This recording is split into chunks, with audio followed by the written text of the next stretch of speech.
কালকের এই দিনটায়, এই জুমার দিনে আল্লাহ তাআলা সাইয়েদনা আদম আলাইহিস সালামকে তৈরি করেছে। সুবহানাল্লাহ। বিশ্বনবী বলেন, লাম্মা খালাকাল্লাহু আদামা ওয়া কানা তুলুহু 60 যিরাআন। আল্লাহ তাআলা যখন আদম আলাইহিস সালামকে তৈরি করলেন, 60 হাত লম্বা করে তৈরি করলেন। সুবহানাল্লাহ। আর আমরাও যারা জান্নাতে ঢুকবো, আমাদের আকৃতি থাকবে 60 হাত লম্বা। মজা করে সুবহানাল্লাহ পড়তে পারলেন না?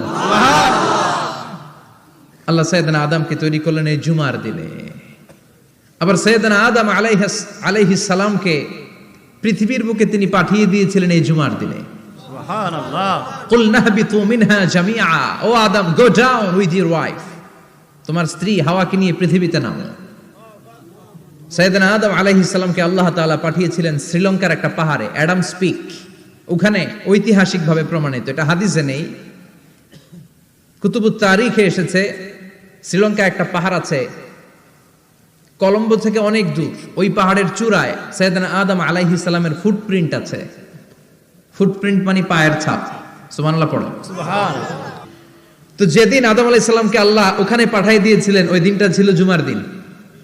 সুবহানাল্লাহ নাই? সুবহানাল্লাহ।